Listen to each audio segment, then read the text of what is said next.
Adapters, welcome to the show. Thanks for joining us. Don't forget to ask some questions in the live chat located just right of the stream. I'll get to your questions, and if I don't, we'll get to them in the just chatting part of the conversation. Today, our guest is Dr. Ryan Tate. Ryan is a climate and energy research analyst at the Global Energy Monitor, where he leads the development of the Global Coal Mine Tracker, a comprehensive and interactive database on the world's coal sector.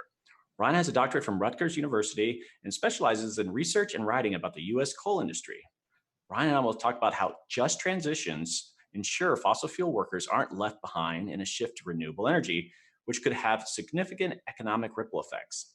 Ryan will address some common misperceptions of coal communities and their beliefs, and explore opportunities for blue-green coalitions to facilitate community transformations. Hi, Ryan. Welcome to the show. Hey, Doug. Thanks for having me. Hey, I want to check in first. How are you doing in relation to COVID-19? How's that affecting you? You told me earlier you're in Chicago, but you're just homebound there. Yeah, homebound in Chicago. Cook County, I think, has one of the worst outbreaks of coronavirus, I think, throughout the country, one of the worst counties. It's a little bit bigger than New York. But so far we've been okay, just trying to stay home as much as possible and social distance as much as we can. So we've been fortunate, I think, compared to a lot of others. We've had a little bit of a discussion around your topic here. I'm really looking forward to this, and I don't think we even have enough time, but let's just jump right into what is just transition. What do you mean by that? Yeah, I mean, I think that you laid it out well in the intro, just that it's this idea of making sure that fossil fuel workers aren't left behind when we shift towards renewable energy. It's an old idea, actually. The labor movement, union organizers have thought for a long time about what do you do with workers when either because of technology or market forces, they lose their jobs. And so you started to see in the 70s and the 80s, labor organizers like Tony Mazzocchi, who was, president of the Oil, Chemical, and Atomic Energy Workers, start to argue for what he called, a super fund for workers. And he was referring to like the Superfund law that had been passed in 1980, providing federal resources to help clean up contaminated sites. And he's saying, his great quote that he would give in his speeches was, if you have a Superfund for dirt, there ought to be one for workers. And that idea really started to evolve through the 80s. And by the 1990s, he was articulating an idea about a just transition, which was picked up a lot by the environmental movement later. More recently, you see in the climate movement. I think the climate movement has done a good work at expanding our definitions of a just transition. So it's not purely about fossil fuel workers, but it's also about all of the communities, Black, Brown, Indigenous communities who find themselves in the supply chain of these energy infrastructures. Pipelines running through Native American reservations, for example. But I think that when it comes down to it, there's still that deep rootedness and sort of understanding what's happening to the workers in these communities, that they're not unduly burdened by moving away from sort of fossil fuels. Okay, so just the overall problem of transitioning away from coal, but what are some of the other problems that these coal communities are facing today? Yeah, I mean, they have a lot of problems, and I think that communities like this have for a long time. One is, I was talking to a friend of mine who had written a book about coal mining recently, and I asked him what his most surprising thing was in the book, and he said it was so much about healthcare. And I think that that's one of the big issues you have to deal with in coal communities is there's both health hazards directly from the work that they're doing, right? The idea of getting a maimed limb, the idea of respiratory illness from black lung disease. But there's also community health impacts, right? A lot of these are rural communities that have less access to healthcare resources. That these are places that have, recently they've had, drug epidemics in some of these communities. And so there's a lot of health problems there. But they also face, environmental health problems from environmental contaminants, right? There's toxins, arsenic, lead, mercury, things like that get into the groundwater from the mine itself. Coal slurry in the water supplies, coal ash. And so all those things can affect them a great deal. And I think the biggest issue facing coal communities, though, is that they're almost always single industry towns, right? So as soon as you start talking about problems in coal country, it's so focused on the mines, it's so focused. And so there's not a lot of economic diversification. So as you start to see coal move away from those communities, they fall on hard times. They're hard bitten by that. All right, so there are actually relatively few coal mining jobs. How many are there across the U.S.? Yeah, so in the U.S. there's about 70,000, a little less, 70,000 direct coal miners. Globally, there's about 7 million, though. Okay, but I guess, yeah, 7 million is a lot more, but why is it such a pressing issue if it's an area where people are losing their jobs? I mean, I know this is your core Yeah. area of study, but a lot of people would think, all right, well, just market forces are at work. Right. Yeah. I mean, I've told people before, there's more people work at the big box chain Bed Bath and Beyond than are coal miners today. So why are we so focused on miners? I think there's a few parts of that. One is that if you don't pay attention to these communities, you create a lot of problems from economic alienation. We've seen some of those problems, the social and political unrest that can emerge from that. And also at the community level, that because they're single industry communities, when coal goes down, when those coal mine jobs disappear, the entire communities, entire regions are affected, right? It affects school systems, it affects public resources. And so you really have a problem with the long-term stability of those communities, of those areas, in a way that you don't sometimes see in other more diversified economies. I think that people might be familiar with that when they think of like the Rust Belt. They think of what happens to steel communities. They think of what happens to auto manufacturing communities when they hollow out, when they disappear. The same reason that those coal communities are anchors of their community, and it poses problems. The other piece of that too is that you know I always say that coal miners make better friends than enemies. These are not political amateurs. They've spent at one point in American history they formed the strongest labor union in the history of the labor movement. So climate activists have a lot to learn from them about solidarity, about community building. I think climate activists do a lot of great work, but things are much easier if you find yourself in an alliance with these workers than find them as enemies in political fights. All right, so what kind of jobs realistically, especially if you're helping in this just transition that a coal miner can go from into, let's say, renewable energy? What are they? I mean, they're embedded within a particular community, but maybe solar's happening out west. I mean, what are those options? Yeah, yeah. And so it's not just as simple as replacing a brown job with a green job, as they sometimes say. Right. I think there's a couple problems. So, and there's a couple solutions. The first is that there's immediate needs in environmental cleanup, right? There's a lot of jobs to be made in that. And there's a couple aspects to that. There's the aspect of reclaiming these mines, putting them back together, after the operation, both so that not just for aesthetic purposes, but also so that that land can be restored for farmland or pasture land or whatever it's going to be used for later. And you've seen this a little bit. There's been some interesting ideas, like in India, for example. They had taken an abandoned mine and they had turned it into a man-made lake, stocked it with fish, and the farmers became some of the miners became farm fishermen. Wow. So you've had some of these things go on. Um, the other big issue that hardly ever gets attention is mine methane, which there was a recent study that just came out in the Journal of Cleaner Production earlier this year, and they basically studied, like, if you were to stop mining completely right now, all the abandoned mines would continue to release so much methane gas for the next century. And actually, some of the methane emissions would be worse than when the mine is actually operating because it's Oh, not as wow. ventilated out. So you actually have a lot of work to do with the mitigation of methane because it can trap so much heat in the global warming.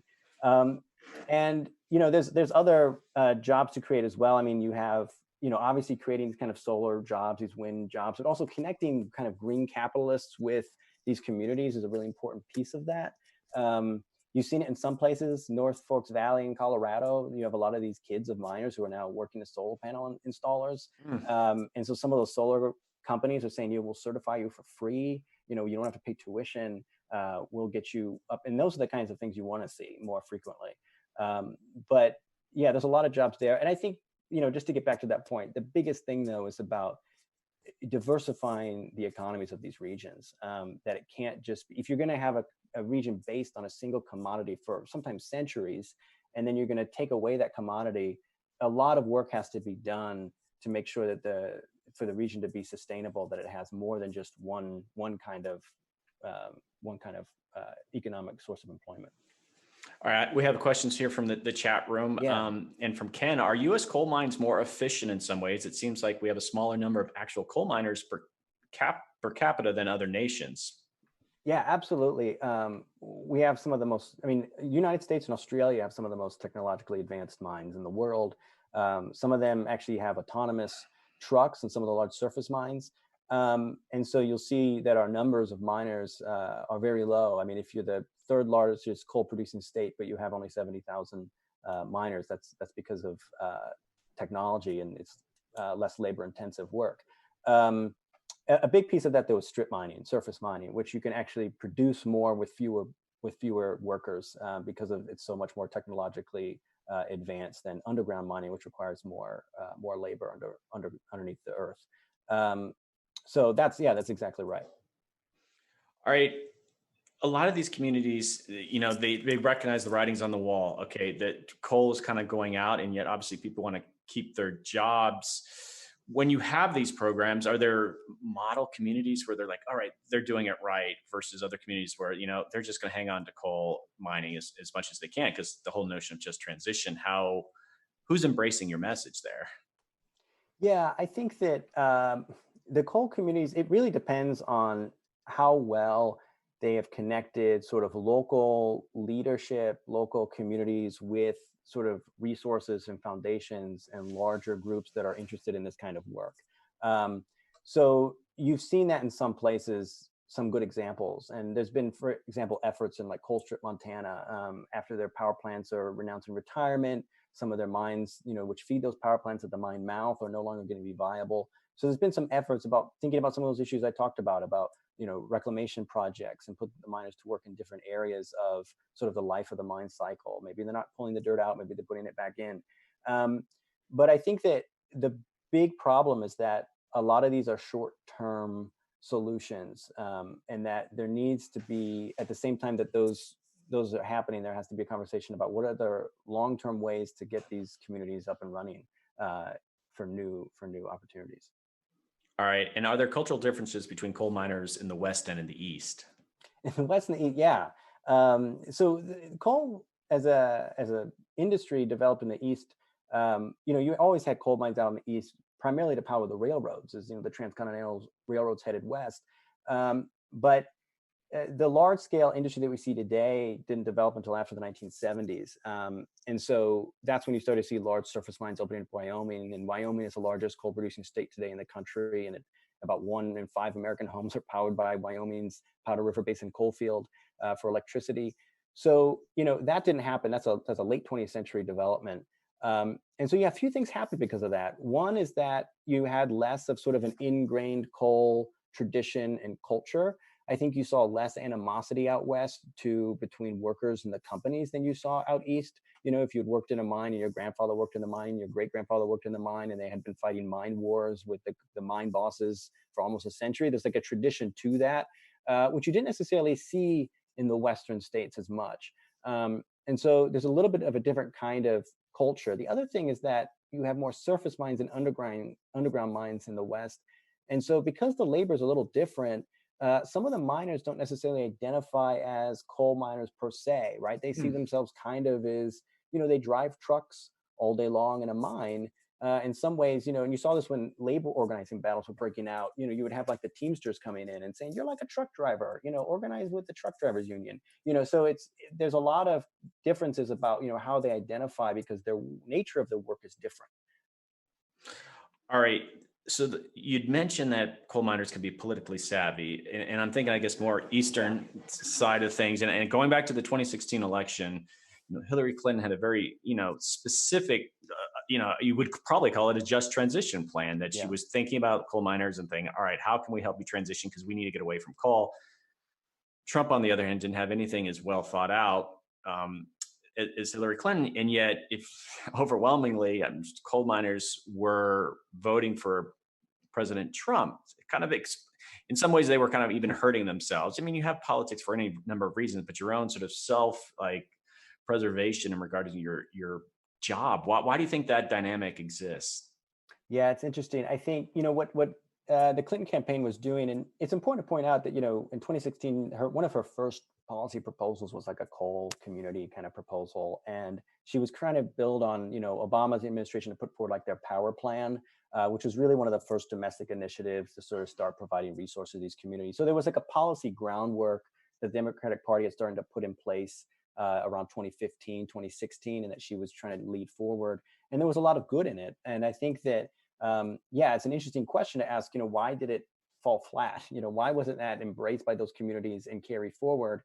And I think that there's a few things that go on there. One is that I think for the Democratic Party in some of those communities it's not a good brand.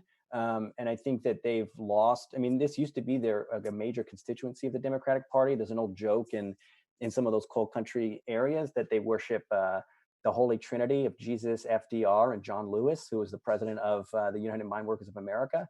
That's no longer the case, right? So I think that part of the problem is when you go into communities that you've maybe lost touch with, and then say, hey, we're going to close down your major source of economic production, but don't worry, we'll take care of you. You've got a lot of trust building to do there first. There's got to be a lot more effort to make that happen.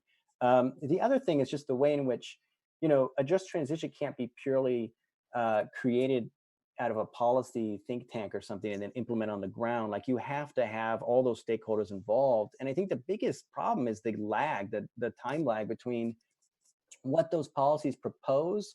And in some ways, the miners are like ultimate realists. They're like, how do I feed my family tomorrow, the next day, the day after that? And so if you're talking about programs that may seem like, short-term programs, 15-month certification program is not short-term if you're talking about paying a rent. So there's a way in which those communities also are kind of almost skeptical about what does this mean. And so I think one of the biggest solutions is you almost have to build it first. You almost, like, if you go out and build solar panel factories in Harlan County, Kentucky, pay those workers well, give them, economically compete with the coal jobs. And so in a way in which the coal miners don't see any reason to stick with it, that kind of marketplace competitiveness would be better than just sort of talking about what you're going to be doing in the future, hypothetically, if we can get everyone on board. So putting those, and so I think that they were just, these are communities that didn't feel like it was going to be a solution to them. The other piece I want to point out, and I don't want to say too much on this, but Hillary Clinton, in her book about the election, What Happened, said that was her biggest mistake of the election, was that quip that she made about coal miners going out of business, that we're going to put a lot of coal miners out of business. Now, that was taken out of context, but you think about the significance of that. She sees that as one of her biggest regrets. And I think that speaks directly to sort of that disconnect that voters feel. She fed a narrative, right, with that comment that people in some of those places already have about the Democratic Party. Yeah, the politics of it all, that could be another episode too. I have another question here from the chat. If there was 100% support of every American to transition away from coal as fast as possible starting today, how fast could it be achieved? Is there already capacity to backfill? If not, how far away are we? Ooh, easy question. Yeah, there's, it's actually, if you think about what would be required to get the entire electric industry, which has only just recently started to be outcompeted. Literally, this month, because of coronavirus primarily, you start to see renewables take over. But there's a lot of work to do. Entire infrastructure systems around the utility industry need to be switched over and changed, improved. And so if everyone agreed with it now, we would actually require a lot of work. I don't know, time frame wise, how much, but it would require a lot of work to actually invest in infrastructure building to actually make that happen. So it's not that it can happen, right? There's perfectly able, the technology is there, but it's about whether there's the political will to do it. And realistically, and I'm not trying to be a fatalist here, you think about the work that you're doing with Just Transition, you would think, especially with just, let's say in the US, with 70,000 people in the coal mining jobs, that market forces could almost overnight just make some of these jobs irrelevant, right? You think they do a carbon tax, to do a cap and trade, things that were big players are sort of saying we need to make fast adjustments. And this notion of we're going to help over a multi-year period, these communities, boom, you've lost your job already. Do you sense that market forces could have make things move more quickly? Yeah, I do. I think that, and the miners know that too. I think, they're not oblivious to what's going on. They see the news stories about, they're the ones experiencing the layoffs. They're the ones who are having their pension funds cut back. Their communities are not being reclaimed because the company went bankrupt and it won't follow up on the environmental reclamation work. So they know what's happening in the coal industry. part of the problem is I think that, the coal industry has always been sort of, a boom and bust business. And so I think that there can be some denial that things are as bad as what they might be. I think you see that actually if you read some of the industry trade groups, some of the messages they put out, which is like, coal's not going anywhere. We will rebound. We've done it before. So there's a little bit of that kind of, corporate narrative that they're up against. But the miners know, I think that, to them, they just want to make sure that they work in jobs that pay a lot of money, and that has a lot of social status in their community. And so they're wanting to find something comparable, right, in order to be lured away from it to leave. But I think, yeah, market forces are sort of kind of one of the major things impinging on those communities right now. Absolutely. All right, so we need to wrap this up, but just what's next, I guess, for you and just this whole just transition movement? Yeah, I mean, I'm continuing to work on, broader work around coal mines around the world, with the idea that in the future, we're going to be able to use that kind of data analysis to try and connect actually with these communities on the ground, providing them with the information that they need. A lot of talk goes on about retraining the miners, and I think that they get offended by that as if they're unskilled, because a lot of them are incredibly skilled. The mining, I mean, if you go into a strip mine main office, it looks a little like NASA, right? It's like control panels everywhere and there are engineers behind them. So I think trying to make sure that we're connecting, people who are creating renewable energy and green jobs, and actually connecting them with, these skilled workers in different parts of the country, and saying, like, these are places you could set up wind farms that would be great, solar farms that are great. Here's workforces that are there and ready, and actually making sure that those dots get connected. For me, that's a big piece. Okay, Ryan, this has been an awesome conversation. And I think we could probably do some future episodes, even digging down more into the policy Yeah, solutions and the politics of it all. And yeah, I want you to stick around. We're going to just wrap this up in the just chatting section. But again, thanks for coming on. This is great. You're doing some great work. of course. Thanks, Doug. It's great to be here.